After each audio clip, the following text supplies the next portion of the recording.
इसका अर्थ समझने के लिए चलिए हम शुरू करते हैं। सबसे पहला श्लोक लेते हैं। उवसग्रम पासम पासम वंदामि कम्मगढ़ मुक्कम। तो इसके अंदर इस लाइन को समझने के लिए सबसे पहले मैं आपको ये बताना चाहूँगी कि इसमें पार्श्वनाथ भगवान की विशेषताओं का वर्णन करते हुए इस सूत्र को लिया गया है। तो इसमें पहली लाइन में बोला है उवसग्रम पासम, यानी कि सभी उपद्रवों को दूर करने वाले। उवसग्रम सभी उपद्रवों को दूर करने वाले। पासम भक्त जनों के समीप रहने वाले। पासम वंदामि, पासम यहाँ पे दो बार यूज हुआ है। पहले पासम का अर्थ हो गया भक्त जनों के पास में रहने वाले, और दूसरे पासम का अर्थ हो गया हमारे 23वें तीर्थंकर पार्श्वनाथ भगवान। वंदामि, उनको वंदन करती हूँ। कम्म घड़ मुक्कम, कम्म घड़ मुक्कम, एक एक वर्ड को लेते हैं। कम्म मतलब हो गया कर्म, घड़ मतलब हो गया समूह, और मुक्कम मतलब हो गया रहित। तो कर्मों के समूह के रहित यानी कि वीतरागी ऐसे पार्श्वनाथ भगवान को मैं वंदन करती हूँ। इसके आगे की लाइन लेते हैं। विसहर विसनिन्नासम, यानी कि सांप के विष का नाश करने वाले। सांप का विष यहाँ पे एक उपमा के रूप में लिया गया है, जिसका मेन जो मोटिव है वो ये है कि मिथ्या दर्शन, मिथ्यात्म दोष जो है उसे दूर करने वाले, जो कैसा है, सांप के विष के समान है। हमारे कुल 18 पाप होते हैं। 18 पाप में से सबसे जो भयानक पाप है वो है मिथ्यात्म पाप। मिथ्या का पाप यदि कट जाए, अगर ये दोष हमसे हट जाए, तो हमारे 18 पाप अपने आप घट जाएंगे, कम हो जाएंगे, समाप्त हो जाएंगे। तो हमारे जो पार्श्वनाथ भगवान हैं वो हमारे पास रहने वाले हैं। हमारे उपद्रवों को तो दूर करते ही करते हैं, साथ ही सांप के विष के रूप के समान हमारे मिथ्यात्म पाप को भी दूर करते हैं। और जो खुद वीतरागी हैं, सभी कर्मों के समूहों से मुक्त हैं, ऐसे पार्श्वनाथ भगवान को मैं वंदन करती हूँ। जो मंगल कल्याण आवासम, जो हमारे मंगल करने के, हमारे कल्याण करने के लिए ही हमें सभी सूत्रों का, हमें सभी कर्मों का ज्ञान करवाते हैं, हमें कर्मों की निर्जरा कराने के उपाय देते हैं। तो यहाँ पार्श्वनाथ भगवान के 4 गुणों का वर्णन किया गया है। सबसे पहला गुण तो वो है कि जो हमारे सारे उपद्रव, सारे कष्ट, सारी महामारियों को दूर करने वाले हैं।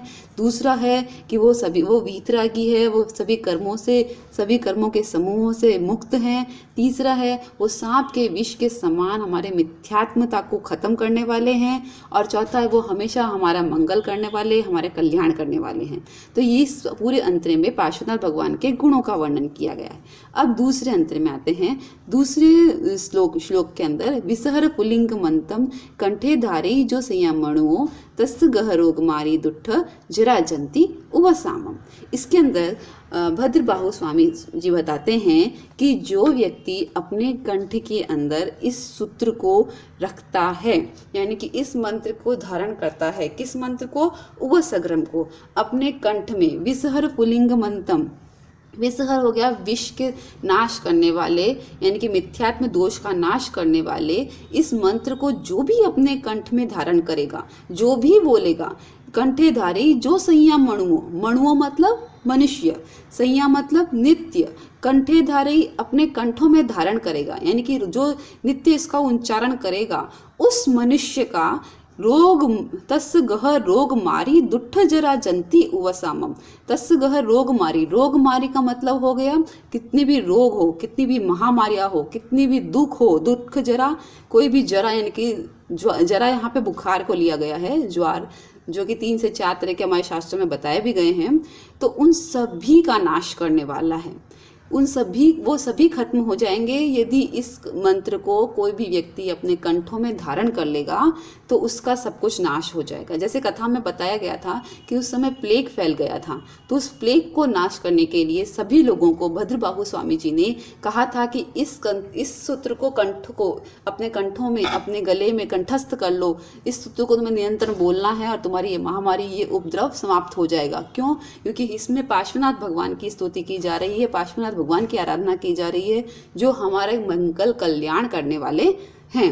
इसके बाद उन्होंने बताया उन लोगों के लिए जो लोग इस सूत्र को याद नहीं कर सके, या जिन लोगों में इतनी सक्षमता, इतनी बुद्धि का विकास नहीं था, जो इसको याद नहीं कर सके थे, उनको लिए भी बोला था। चिट्ठो दूरे मनतो तुझ प्रणामो ही बहु फलो होई। बहुत ही प्यारा है ये श्लोक। नर तिरियेसु भी जीवा पावंती न दुख दो गच्छम। इसका अर्थ समझते हैं कि चिट्ठो दूरे मनतो, कि कोई बात नहीं, जिनको ये मंत्र याद नहीं हुआ, चिट्ठो दूरे मंतो, मंत्र याद नहीं हुआ, जिसको ये मंत्र याद नहीं हुआ, वो तुझ प्रणामो ही बहु फलो हुई।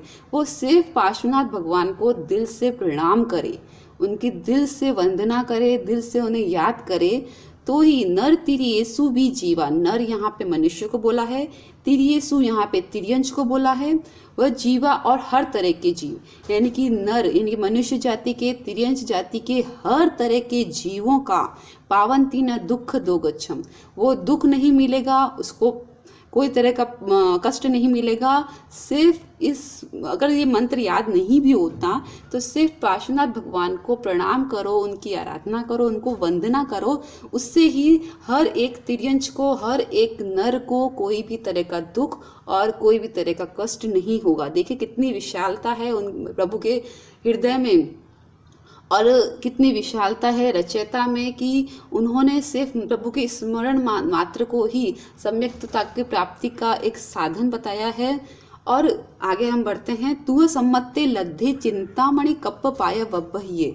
अब यहाँ पे प्रभु के उस उत्तम गुण को बताया गया है जो कि है सम्यकता का गुण, जिसके कारण, जिसके प्राप्ति के लिए हर तरह के, विश्व की हर तरह की सुख समृद्धि छोटी पड़ जाती है, विश्व के हर तरह की भोग की क्रिया छोटी पड़ जाती है, वो है सम्यकता की प्राप्ति। तो उसकी उपमा यहाँ पे दी गई है चिंतामणि के रूप में, और कप्प पाया वब्बहिये, यानी कि कल्प वृक्ष की नीचे बैठने से जो शांति मिलती है, उससे भी अधिक सम्यकता की विशेषता का वर्णन किया गया है। क्या बोलते हैं? तू सम्मत्ते लद्धे, कि तुम हे पार्श्वनाथ भगवान, आप सम्यक लब्धि के विद्याता हैं, आपके पास सम्यक दर्शन का ज्ञान है, और सम्यक दर्शन का ज्ञान जो कि चिंतामणि से भी अधिक है, और जो कि कल्प वृक्ष के नीचे बैठने पर जो शांति मिलती है उससे भी अधिक है। पावंती अभिगेणम, अगर मैं उसे पालूं, अगर हम उसे पालें, यहाँ पे भद्रबाहु स्वामी कह रहे थे कि वो आप सभी अगर उसे पालें तो जीवा ऐरा मरम ठाणम, तो जीवन जो प्रत्येक जीव है, ऐरा मरम यानी कि अजर अमर, ठाणम हो जाएगा, यानी कि प्रत्येक जीव अजर अमर की प्राप्ति कर लेगा, यानी कि मोक्ष प्राप्ति का साधन उसे मिल जाएगा। तो देखिए चिंतामणि जो कि ऐसी मणि है जिसका कि सभी प्रकार की चिंताओं को हरण करने वाली है, जो सर्वश्रेष्ठ है, सर्व शांति प्रदान करने वाली है, उस मणि से भी विशाल है सम्यक दर्शन की प्राप्ति। तो सम्यक दर्शन की प्राप्ति अगर हो जाए तो हे प्रभु मुझे मोक्ष मार्ग की आसानी से मिलेगा। तो यहाँ हमें बताया गया है, पहले 3 सूत्रों में तो ये बताया था कि आज हमें भौतिक जीवन में जो हैं उसमें हमें अगर कोई कष्ट है तो उससे कैसे निवारण किया जाए, तो उससे प्रभु की स्तुति करके निवारण किया जाए। पर यहाँ चौथे में ये, क्योंकि ये बहुत अच्छा है, इसके अंदर बताया गया है कि ये भवों से जो मेरा जीव भटक रहा है, उस जीव को कैसे शांति मिले, उस जीव को कैसे मोक्ष मिले, उसके लिए बताया गया हे प्रभु आप सम्यक दर्शन हैं, आप मुझे भी सम्यक दर्शन प्रदान कीजिए, ताकि मेरा जो जीव भवों से भटक रहा है उसको भी मोक्ष की प्राप्ति हो। अब यहाँ 5वें श्लोक में बताया गया है कि आपने वो काम कैसे किया, आपने प्रभु के साथ, प्रभु के लिए आपने किया है कि प्रभु आपको आपके ऊपर कृपा बरसाए। तो उसके लिए बोला है कि हे मेरे देव, हे ता देवा, यानी कि हे मेरे देव, यह संतुओ महायश, हे यशस्वी, हे महान यशस्वी, हे मेरे देव, हे पार्श्वनाथ भगवान, मैंने अपने हृदय में भक्ति भाव भर के आपकी वंदना की है। इसमें लाइन में देखिए, यह संतुओ महायश, हे महायशस्वी, भक्ति भर निभरेण हिय एणम, हिय एण मतलब हृदय में, भक्ति भरा मतलब भक्ति से भर के, निभरेण किया है, इनकी हे प्रभु मैंने भक्ति से भर के अपने हृदय को आपके लिए समर्पित किया है, आपकी भक्ति मैंने पूरे दिल से की है, पूरे हृदय से की है, पूरे भाव से की है, और मैं ये कामना करती हूँ कि आपका सम्यक मुझे ना केवल इस भव में मिले, जब तक मेरे जीव को मोक्ष की प्राप्ति न हो, जब तक मेरे जीवन का पूर्ण निर्माण न हो, मैं आपकी भवों भवों तक आपकी ही वंदना करती रहूं, आपकी ही आराधना करती रहूं। ऐसी शक्ति मुझे दो, ऐसी कृपा मुझ पे करो। इसी शब्दों के साथ मैं मेरे अर्थ को पूर्ण करती हूँ।